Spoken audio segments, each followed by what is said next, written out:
اعوذ باللہ من الشیطان الرجیم، بسم اللہ الرحمن الرحیم۔ اللہم صلی وسلم علی محمد وعلی آل محمد بعدد کل شیء معلوم لک۔ معزز و محتشم سامعین و ناظرین، اللہ رب العزت کے فضل و کرم اور تاجدار کائنات صلی اللہ علیہ وآلہ وسلم کے توسل سے زندگی کے لمحات میں ایک مرتبہ پھر ماہ شعبان المعظم کی مبارک گھڑیاں نصیب ہو رہی ہیں۔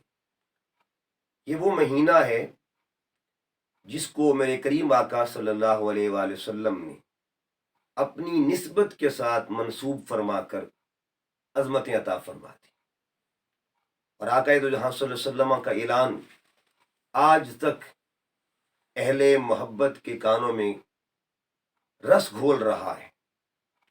آقا کا یہ فرمان اہل محبت کو ماہ شعبان کی عظمتوں کے حوالے سے اور ماہ شعبان کی محبتوں کے حوالے سے اور قریب کر دیتا ہے۔ میرے کریم آقا صلی اللہ علیہ وآلہ وسلم نے فرمایا الشعبان شہری، کہ شعبان میرا مہینہ ہے۔ یہ سب سے بڑی فضیلت ہے ماہ شعبان کی۔ اس مہینے میں اور بڑے معاملات اور بڑی اس کے ساتھ ایسی یادیں وابستہ ہیں، اور اس کا تذکرہ موجود ہے احادیث کی روشنی میں مختلف حوالوں سے، مگر پہلی نسبت اور فضیلت کے جو سبب اول ہے وہ یہ ہے کہ آقا دو جہاں صلی اللہ علیہ وسلم نے اس کو اپنا مہینہ قرار دیا اور اعلان فرمایا الشعبان شہری، شعبان میرا مہینہ ہے۔ یہاں ایک بات یاد رکھیے گا، یہ نسبت رسول صلی اللہ علیہ وآلہ وسلم کا فیضان ہے کہ حضور صلی اللہ علیہ وآلہ وسلم جس کو اپنا بنا لیں اور جس کو اپنی ذات کے ساتھ منسوب فرما لیں، اعزاز عطا کر دیں اپنی نسبت کا، اللہ اس کے مقام کو بلند فرما دیتا ہے۔ یہاں پہ میں مختلف مثالیں پیش کرتا ہوں۔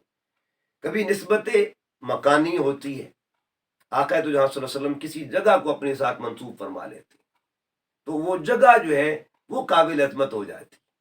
اسی طرح کبھی نسبت افرادی ہوتی ہے، نسبت بالافراد، یعنی اشخاص کی جو نسبت ہے، حضور لوگوں کو اپنی جانب منسوب کر دیتے ہیں اپنی ذات کے ساتھ، تو اللہ تعالیٰ ان لوگوں کی عظمتوں کو بلند کر دیتا ہے، شان بلند کر دیتا ہے۔ اسی طرح ایک وہ نسبت ہے جس کو نسبت بالایام کہا جاتا ہے، دنوں کو اپنے ساتھ منسوب کر دیتے ہیں، تو اللہ تعالیٰ ان دنوں کی عظمت کو بھی بلند فرما دیتا ہے۔ سب سے پہلے ہم نسبت مکانی کی بات کرتے ہیں۔ جب نسبت مکانی کی بات کرتے ہیں تو کچھ مقام ایسے ہوتے ہیں جو اللہ والوں سے منسوب ہو جائیں تو قابل عظمت ہو جاتے ہیں۔ مثلا آپ جانتے ہیں صحن کعبہ میں ایک پتھر ہے، جس پتھر پر ابراہیم علیہ السلام کے قدم لگے ہوئے ہیں، قرآن مجید میں اس کا تذکرہ موجود ہے، وَاتَّخِذُوا مِن مقام ابراہیم مصلی۔ آج تک وہ پتھر قابل عظمت ہے اور قیامت تک قابل عظمت رہے گا۔ وجہ کیا ہے؟ اس پتھر کو اللہ کے پیغمبر کے ساتھ نسبت میں حاصل ہوگی۔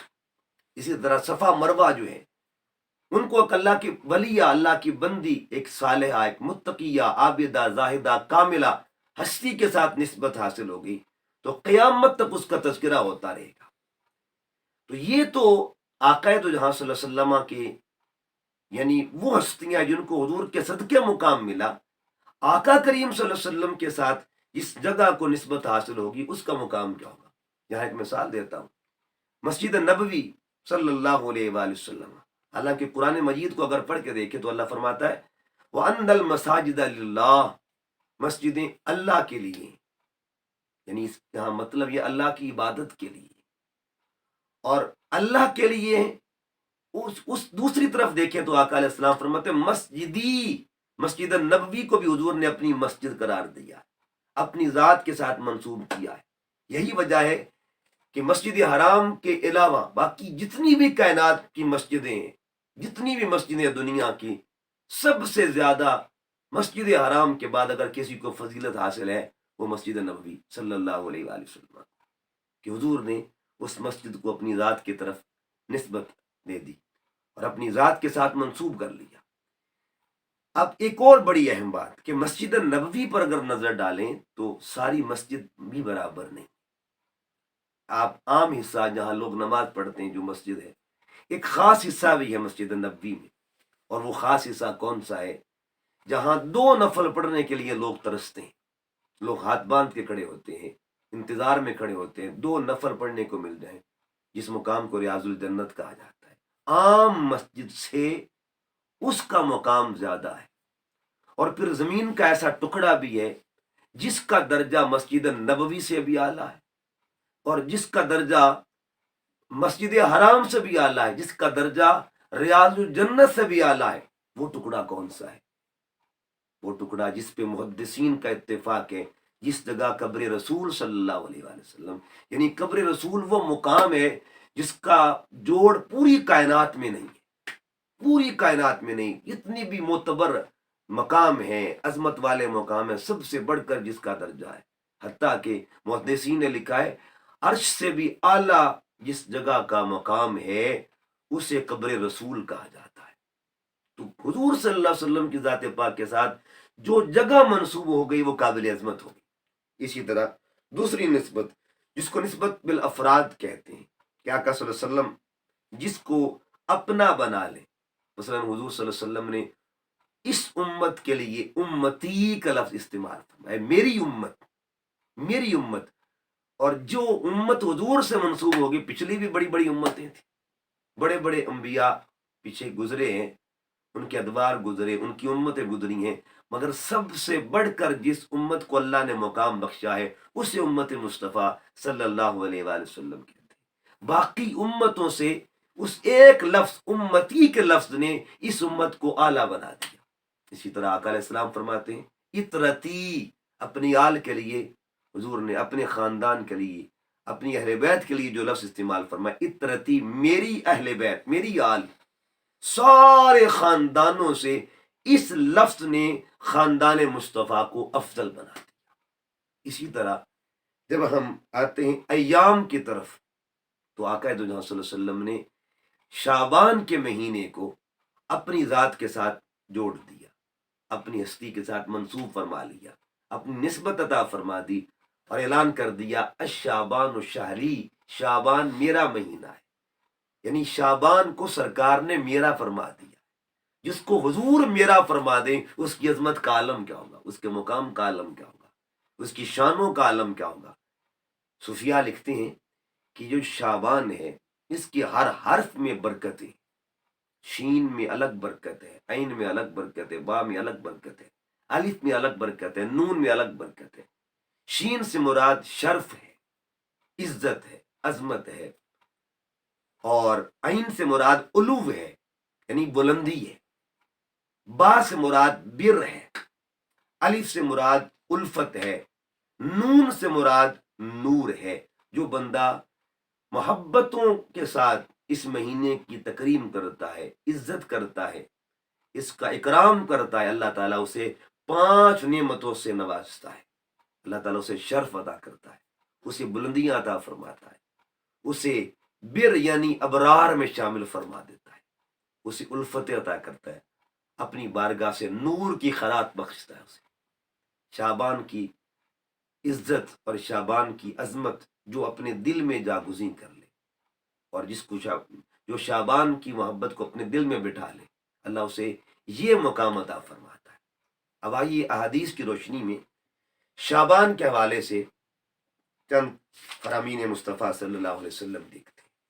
حضور صلی اللہ علیہ وسلم کا فرمان، راوی کا نام ہے حضرت اسامہ بن زید رضی اللہ تعالیٰ عنہ، اور یہ وہ حدیث طیبہ ہے، یہ وہ حدیث مبارکہ ہے جس کو امام ترمذی نے اپنی کتاب میں نقل فرمایا۔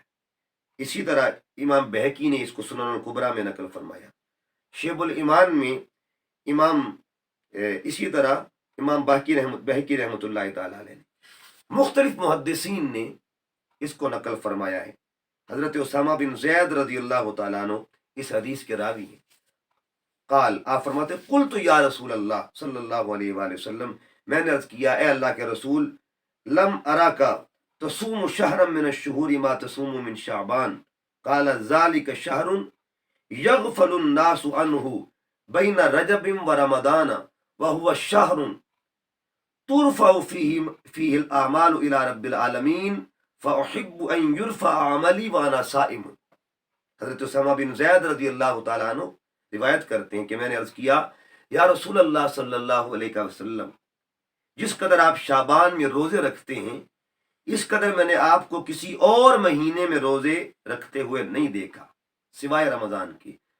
تو آپ صلی اللہ علیہ وآلہ وسلم نے فرمایا یہ ایک ایسا مہینہ ہے جو رجب اور رمضان کے درمیان میں آتا ہے اور لوگ اس سے غفلت برتتے ہیں، حالانکہ اس مہینے میں پورے سال کے عمل اللہ تعالیٰ کی طرف اٹھائے جاتے ہیں.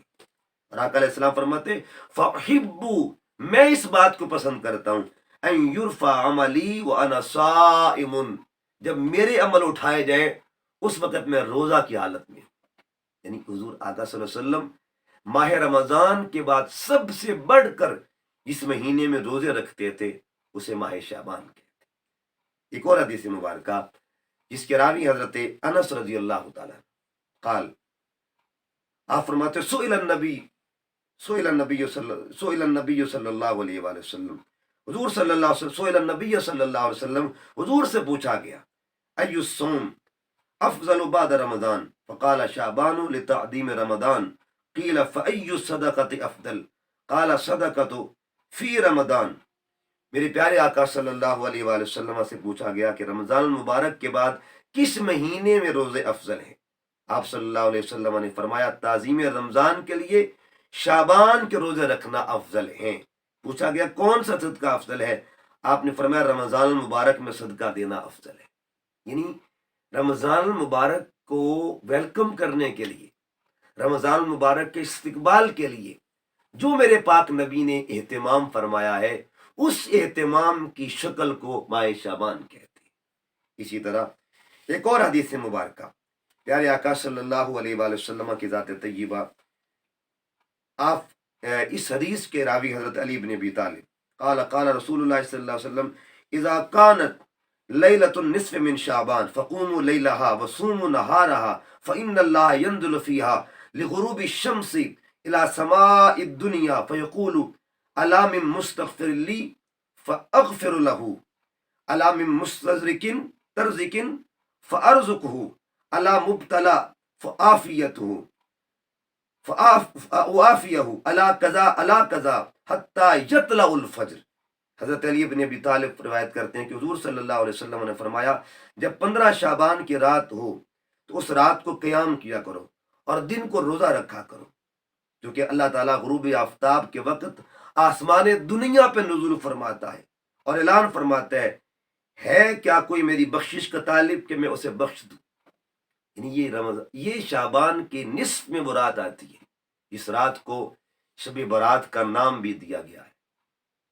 یعنی نصف شعبان آقا دو جہاں صلی اللہ علیہ وسلم اس رات سے محبت کرتے تھے. اس رات میں حضور صلی اللہ علیہ وسلم کے معمولات میں شامل تھا کہ حضور شب بیداری فرماتے تھے، اور اس رات کو آقا دو جہاں صلی اللہ علیہ وسلم نے عمل فرما کے امت کو بھی ترغیب کا اشارہ عطا فرمایا ہے. اس کا مطلب یہ ہوا ماہ شعبان اللہ کی بے شمار نعمتوں میں سے ایک عظیم نعمت ہے، اور اس نعمت کو اس لیے ہم عظیم جانتے ہیں. اس کی سب سے پہلی وجہ ہے کہ آقا صلی اللہ علیہ وسلم کی زبان اقدس سے نکلا ہے شعبان میرا مہینہ ہے. یہ عاشقوں کے لیے ایک محبت بھرا پیغام ہے کہ محبوب کی محبوب چیز کو بھی محبوب جاننا چاہیے. وما علیہ الا البلاغ.